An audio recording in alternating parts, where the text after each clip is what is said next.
¿cierto? La parte en la cual habíamos analizado las diferentes clases de movimiento. Entonces, hagamos un breve resumen. Entonces, los movimientos que hemos mirado hasta el momento son el movimiento rectilíneo uniforme, que se caracteriza por tener velocidad constante. El movimiento rectilíneo uniformemente acelerado, que se caracteriza por tener aceleración constante.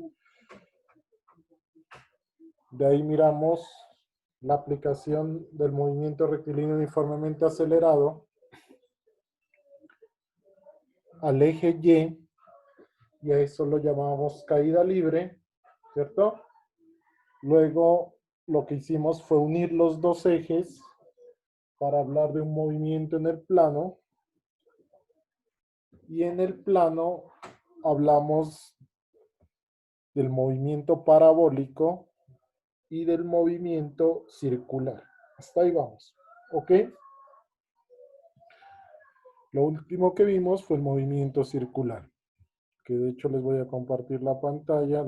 Estaba buscando eso. El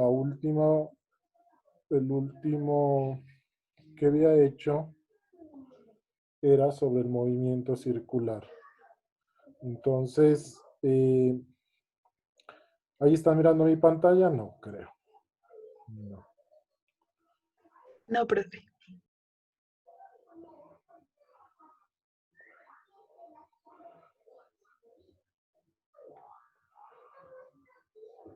Ahí ya, ¿cierto? Entonces, miren, lo que habíamos hecho la última clase precisamente era hablar sobre el movimiento circular. Y en el movimiento circular habíamos dicho que nuestro sistema de referencia era pues el plano cartesiano como tal, pero que iba a imaginar que me iba a estar moviendo alrededor de esta circunferencia, donde, digamos, en primera medida debería volver a definir que era un desplazamiento, porque ahora el desplazamiento ya es angular, y entonces yo lo voy a definir como la longitud de arco sobre el radio, donde la longitud de arco yo la llamo aquí en este dibujito S, y el radio pues lo llamo R, ¿ok? Entonces, si yo ya voy a decir que ahora mi desplazamiento va a ser un ángulo, porque esto es un ángulo, ¿cierto? Entonces ya voy a decir que mi velocidad se me va a convertir en velocidad angular y mi aceleración en aceleración angular. Y que de hecho las unidades cambian. Por ejemplo, la velocidad angular se mide en radianes sobre segundo, aquí está, y la aceleración angular se mide en radianes sobre segundo al cuadrado. Con eso decía que entonces podía volver a redefinir los movimientos solo para el movimiento circular. Entonces existiría un movimiento circular uniforme cuya velocidad angular ahora es la constante y la aceleración vale 0. Por tanto, sus ecuaciones serían estas, ¿cierto? Y existiría un movimiento circular uniformemente acelerado. Aquí está, ¿cierto? Que en este orden de ideas, pues tendrá que obedecer a los mismos principios, es decir, que la aceleración angular es la que es constante ahora, por tanto la velocidad angular cambia en todo momento. Si esto es cierto, entonces por simple comparación, podría decir que las ecuaciones del movimiento circular uniforme se me convierten en estas, donde cabe destacar que en este caso el desplazamiento se me convierte en angular, la velocidad se me convierte en angular y la aceleración se me convierte en angular. Es decir, que resolver problemas del movimiento circular uniformemente acelerado es lo mismo que resolver problemas del movimiento circular uniforme, que de hecho aquí están, pues habíamos resuelto algunos problemas. Lo que hay que ser delicados es que es en las ecuaciones, ¿no? En las unidades, perdón. Ojo con las unidades. Entonces, el desplazamiento angular se mide en radianes, la velocidad angular en radianes sobre segundo y la aceleración angular en radianes sobre segundo al cuadrado. Habíamos hecho algunos problemas aquí rápidamente y hasta ahí vamos. ¿Alguien tiene alguna pregunta hasta ahí? Pues no creo, porque simplemente es una, digamos, resumen de lo que ya habíamos hecho. Entonces voy a seguir en el mismo Word, ¿cierto? Y hoy voy a hablar para rematar este tema, es decir, con esto ya se termina la parte cinemática, es de un tema que es bastante importante y tal vez de los que más aplicación tiene. Lo voy a colocar como un título aquí, es la relación entre cantidades angulares y lineales. Bueno, entonces, ¿qué quiero decir con ese título? Con esa relación entre cantidades lineales y angulares. Lo que quiero decir es simplemente que existen tres tipos de relación que digamos, que me combinan, digámoslo así, que me combinan cantidades que son angulares y cantidades que son lineales. ¿Cómo identifico las unas y cómo identifico las otras? Simplemente por las unidades. Y aquí viene algo que es bastante interesante en la física, se van a dar cuenta más adelante, ¿cierto? Entonces, todo lo que sea angular, pues lo acabo de decir aquí, se mide en radianes, en revoluciones, en radianes sobre segundo, en radianes sobre segundo al cuadrado. Todo lo que sea angular, por lo general, yo lo relaciono con los radianes, ¿cierto? Lo voy a escribir así, aunque pues no debería, pero bueno. Y todo lo que sea lineal, ¿cierto? Todo lo que sea lineal, entonces metros, centímetros, decímetros, todas las unidades lineales quedarían centímetros sobre segundo, metros sobre segundo, centímetros sobre segundo al cuadrado, etcétera. Todo eso, pues por lo general, va a quedar en función de las unidades que son los metros, ¿cierto? Entonces, cuando yo digo que voy a combinar cantidades lineales con angulares, lo que quiero decirles es precisamente que se me van a combinar este tipo de unidades, teniendo en cuenta algo que es básico, que es que los radianes, yo les había dicho en la anterior clase, son unidades adimensionales. ¿Y esa vaina qué es, profe? Adimensional significa que son como unidades ficticias, que yo solo las utilizo como un sistema de referencia para poder medir ángulos, nada más. Pero que en realidad, pues, yo las puedo quitar o colocar de acuerdo a mi conveniencia. Es como un machetazo ahí bastante raro, pero hay casos en que yo necesito poner los radianes, porque así me lo piden, y colocarlos de la nada, pero hay casos en donde me toca eliminarlos también de la nada para que cuadren las unidades. Ahora vamos a ver unos ejemplos en donde toca hacer ese tipo de cosas. Bueno, ok, entonces, existen tres tipos de relación de cantidades lineales y angulares. ¿Cuáles son? O tres, digamos, magnitudes que me relacionan esas dos cosas. ¿Cuáles son? Primero hablo de una velocidad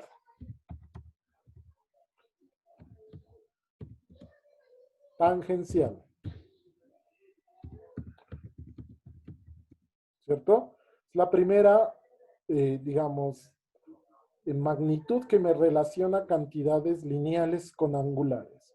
La segunda, digamos, magnitud es la aceleración tangencial.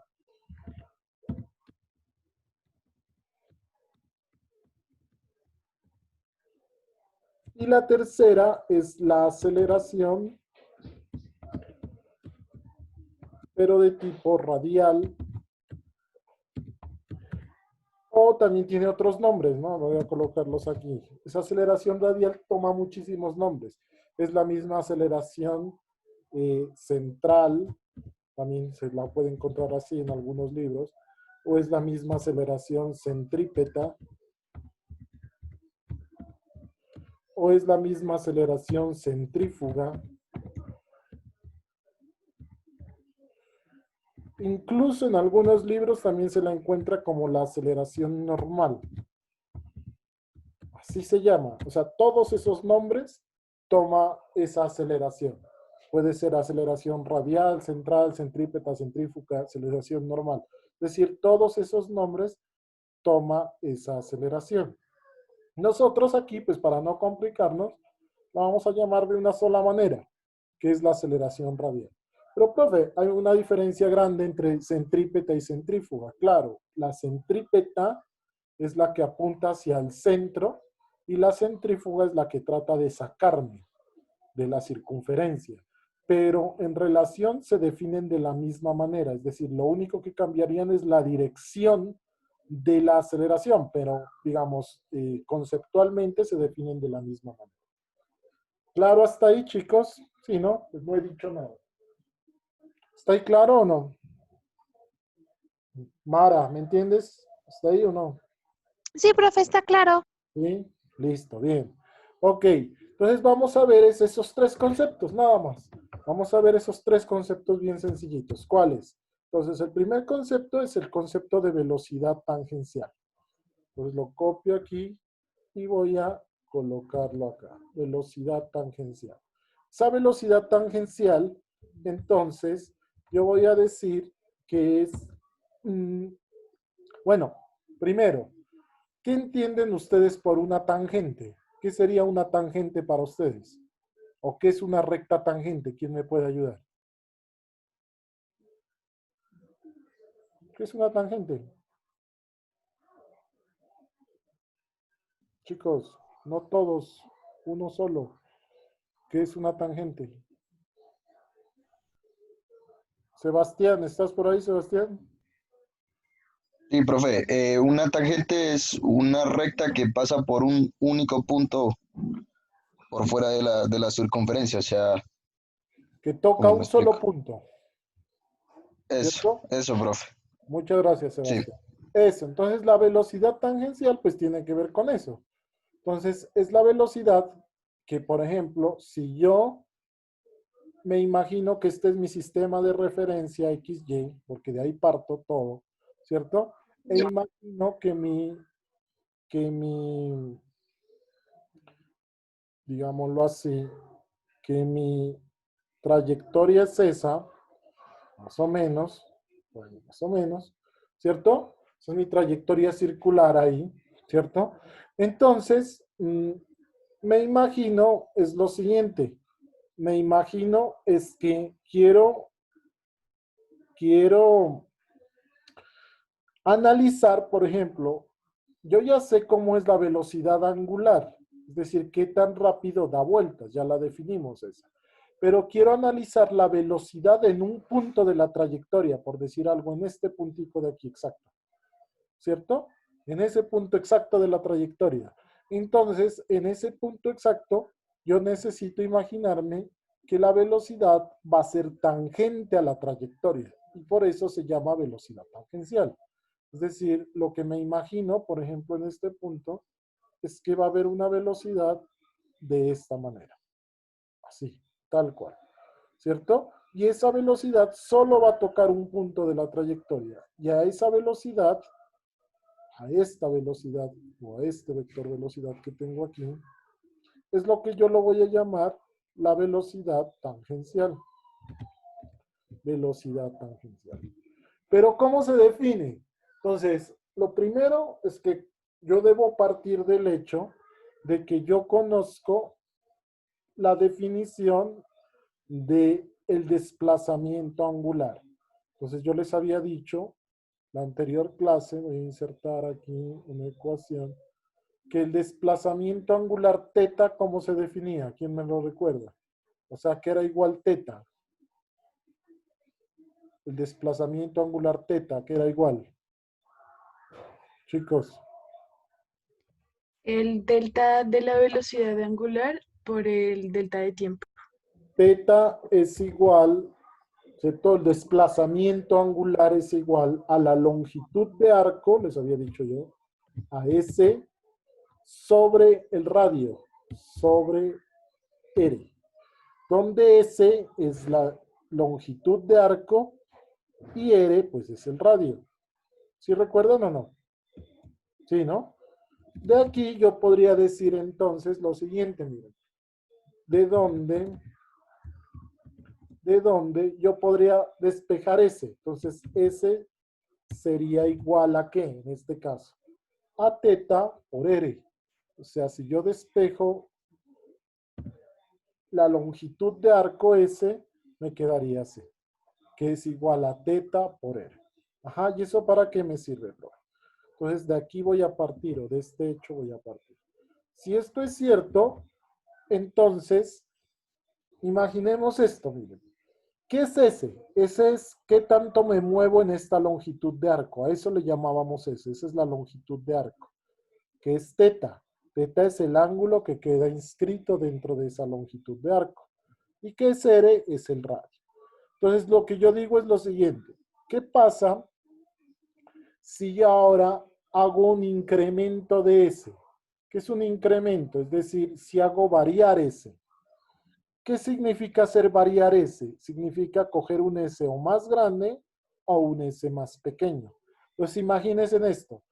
Si hago variar S, ¿varía el ángulo, Selene, sí o no? Sí, Selene.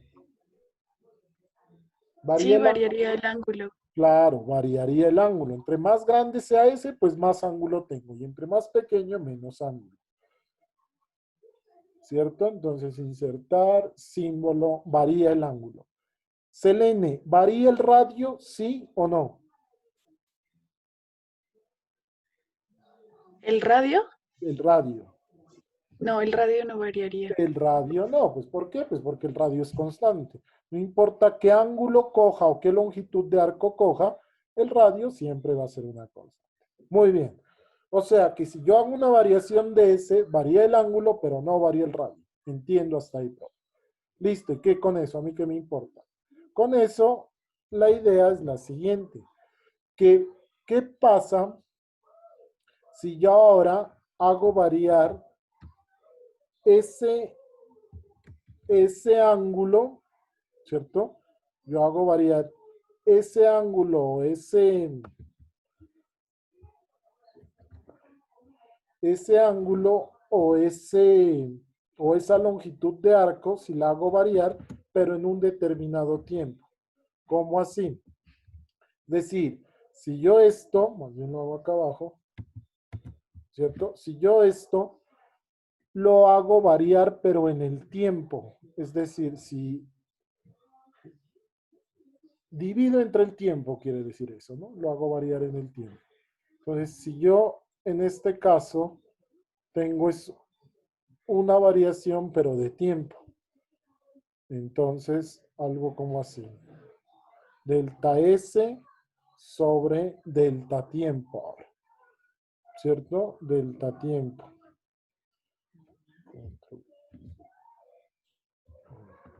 Sobre delta tiempo. ¿Es igual a qué? A ¿qué varía en el tiempo entonces del otro lado? Pues varía el ángulo en el tiempo también. Entonces lo que varía en el tiempo es el ángulo, control X, sobre delta tiempo. ¿Cierto? Ahí. ¿Por qué? Porque el radio no importa el tiempo que transcurra, el radio siempre es el mismo. Ahora, bien, aquí es donde viene la clave de todo. Si esto es cierto, esta ecuacióncita es cierta, entonces delta S sobre delta T, a eso es lo que yo lo voy a llamar la velocidad tangencial. ¿Pero por qué, profe? Porque miren, ¿qué es S? S es la longitud de arco. Si yo hago el S lo suficientemente pequeño, es decir, que se me vuelva un punto tal como lo tengo en este dibujo, quiere decir que esto voy a tomar el límite de ambos lados. El límite de ambos lados de tal forma que yo tenga el tiempo aproximándome sea cero. ¿Y qué significa eso? Que voy a tener una velocidad instantánea en este punto. ¿Y la velocidad instantánea que es igual? A la variación de una distancia, porque a la larga esa es una distancia, sobre un tiempo. O sea que yo esta parte izquierda de la ecuación la puedo llamar velocidad tangencial. Entonces, ecuación y la llamo velocidad tangencial. Ahora analizo la parte derecha de la ecuación. ¿Qué significa eso? La variación del ángulo respecto al tiempo, a eso cómo lo habíamos llamado. De hecho, en la clase pasada lo habíamos definido. Miren, me subo acá y yo les decía que la variación del ángulo respecto al tiempo se define como W o velocidad angular. Por tanto, la variación del ángulo respecto al tiempo es lo que nosotros conocemos como W por R. O sea, que todo este cuento es para decir que la velocidad tangencial yo la puedo definir como W por R, ¿cierto? W por R. Eso es todo. La velocidad tangencial se define como la velocidad angular por el radio. Ahora viene lo de las unidades que yo les comentaba hace un rato. Miren, ¿qué significa esto? Que, bueno, y aquí que donde yo observo que se me están relacionando cantidades angulares con cantidades lineales. Aquí, precisamente aquí, miren. Entonces, inserto ecuación y voy a hacer un análisis dimensional de esto. ¿Qué es hacer un análisis dimensional? Pues es analizar en qué unidades se mide. Entonces, la velocidad tangencial, ¿en qué unidades creen que se mide? Pues si es una tangente, si va a lo largo de una línea recta, debe medirse en unidades de metros sobre segundos, ¿cierto? Metros sobre segundo. Eso es lo que se mide la velocidad tangencial. Ahora analicemos el otro lado de la ecuación. La velocidad angular, ¿en qué se mide? La velocidad Rad sobre angular, segundo. ¿en qué? Rad sobre segundo. Radianes sobre segundo. Muy bien. ¿Y el radio en qué creen que se mide? Ahí dependiendo de qué lo den, puede ser metros o centímetros, En el MKS, pues en metros. serían metros. Entonces, miren de raro esto. ¿Cómo así que la velocidad tangencial se mide en metros sobre segundo, mientras que el lado derecho de esto debería medirse en lo mismo, pero ¿qué me sobra? Me sobra un radiane, ¿se dan cuenta o no? Sí, ¿no? Porque me quedaría radianes por metro sobre segundo. Por tanto, aquí es donde yo les digo que hay la necesidad, por ejemplo, de eliminar los radianes, de quitarlos, para que la parte izquierda de la ecuación me quede igual dimensionalmente que la parte derecha de la ecuación. Es decir, los radianes en este caso tendría la necesidad de eliminarlos. Eso es lo raro de estas ecuaciones, por eso es que dice que se llama relación entre cantidades angulares y lineales. Es decir, lo que me está haciendo esta ecuación que está en rojo es relacionándome cosas que yo mido en cantidades lineales, como metros sobre segundo, con cosas que yo mido en cantidades angulares, como radianes sobre segundo. Pero para que se compense dimensionalmente la ecuación, tengo la necesidad de quitar estos radianes. ¿Hasta ahí me van entendiendo o no, chicos? Chicos.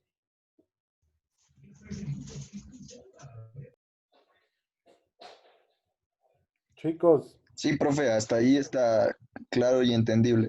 bueno, se va a acabar la sesión de Zoom. Si se me corta, pues disculparán. ¿Alguien tiene alguna pregunta sobre eso? ¿No? ¿Alguien tiene Profe, alguna pregunta? Cuéntame. ¿y